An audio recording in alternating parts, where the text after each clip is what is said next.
So hi mga Kabs, kumusta? PJTV ako pa ito. Sana sa buting kalagayan at malusog yung pangangatawan.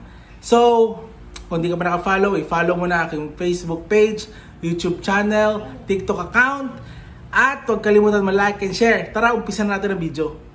So mga Kabs, eto na yon.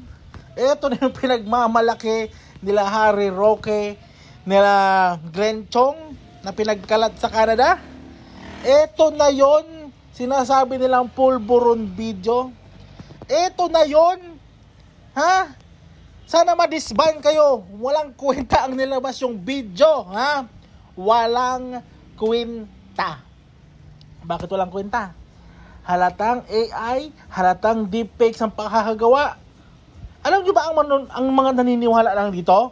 Ha? It's either walang alam sa technology o talagang mga bobo at tangang mga supporter nyo, mga DDS. Yun lang ang maniniwala. Kahit yung mga DDS vlogger na yan, ha? Kahit sila, hindi sila maniniwala na totoo ang video na ito. Ha? Ewan ko na pag naniwala pa sila totoo to. Sa kaloob-looban nila, alam nila na fake ang video na ito. Ha? Yung mga nagpapanggap, uy, wow, nakapanood ko na yung video. Ay, totoo pala. Mga kayo. Hindi nyo kayo mauto. Ha? Ha? Halata. O mayroon ako dito video ipi-play. O, tingnan nyo. Nilagay si Sarah, si Digong, si Baste. O. Ha? Tingnan nyo, ha? O, ha? Sabihin nyo rin na totoo to. Ha? Sabihin nyo rin totoo yung video na yan. Ha? Alam nyo, doon pa lang sa buhok. Sa buhok pa lang. Wala na. Ha? Never kong nakita si PBBM na ganun ang buhok. Ha? Imposible. Never naging ganun. Sus ko Lord, halatang fake ang ginawa nyo.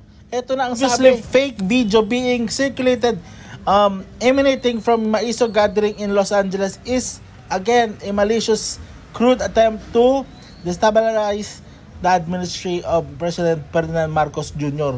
They will not succeed. Even the release of the country video in the USA is cowardly attempt to escape Philippine criminal jurisdiction.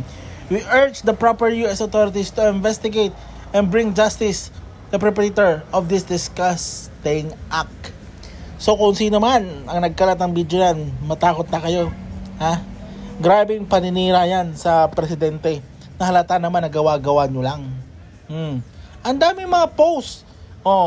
Ang daming mga posts na talagang walang kwentang video. Kung ano-ano na naman ang pinaglalabas nyo, wala naman pala silbi. Puwe! Ha? Mga basura! Walang kwenta. Ha? Kung gagawa kayo ng issue, ayusin nyo.